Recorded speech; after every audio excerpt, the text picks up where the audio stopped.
YouTube, hello, Richard Scott here. Today is September 20th, 2022. I am in West Alabama. All right, so goldenrod is fairly well in bloom now. I'd say about 40–50% of goldenrod is in bloom now, so bees have access to nectar and pollen. So just doing some hive inspections here. If you look at one of my last videos, that is a 1 gallon sugar water feeder. I haven't fed these bees in about 3 to 4 weeks. I kind of want to see what was going to happen with the goldenrod. So let's just kind of look at some of these frames here and see how they look on the inside. And I've already broke these loose from the propolis for the most part. So just going to try to ease this out and see what we've got in a very heavy frame. And you see honey already capped on the outside. That could be old honey. On the inside, I see a mix of pollen and nectar. Go to this side. Again, honey, pollen, nectar. Just set this frame to the side here and just kind of look at the one next door and see. I'm doing this with one hand, so this is a little bit of a slow process. Just want to kind of see how much nectar is coming in with this goldenrod. We've had a really wet summer here, so most likely the nectar source is fairly good. Certainly not in a drought. And again, this is what I see, pollen, nectar mixed, some capped honey. On this side, very similar situation, pollen, nectar mix.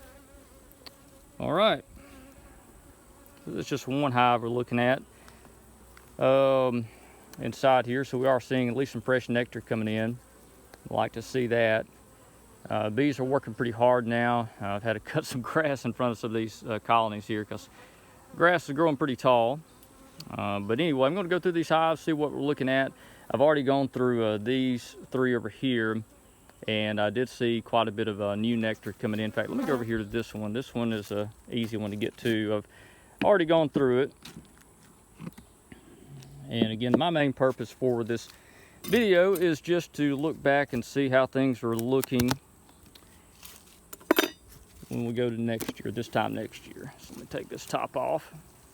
Good looking colony of bees here. This frame should still be loose. I'm just open this hive up.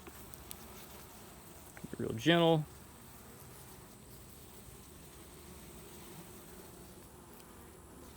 Tell you what, let me step over here in the sun where you can see this a little better. And you see we've got honey on the sides, it's already capped, but look at all the nectar inside there.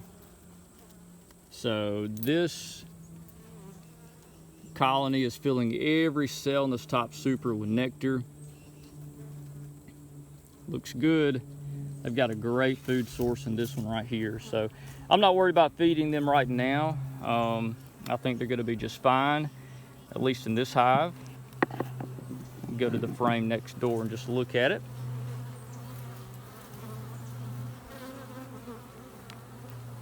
The bees are really gentle, which also tells me there's nectar coming in. Typically they get a little more aggressive and agitated during summer dearth. So we're clearly out of that. This one I got to kind of break loose. Here we go. And this is hard to do with one hand. There we go. Very heavy frame. Step over to the sunshine. And again, you see lots and lots of nectar. Every cell is full. On the sides, it's capped honey. On this side, same thing. Full of nectar, every cell, and then capped honey on the side. So what I like to see, going through these hive inspections this time of the year. You can see it's back down in here. Put my other frame in, and I'll close the top. So again, the main purpose of this video is just for me to go back next year, look and see how things are looking. Had a very wet summer. Everything is green. There's no drought this year, and the forecast next 7 days or so is going to be sunny and warm. So we got lots of nectar coming in, lots of pollen with that goldenrod, and also summer flowers, the leftover summer and early fall flowers we got. So conditions are looking pretty good for more honey to come in. And again, I don't take fall honey. This is all for the bees. So they're going to keep all of this. So, alrighty.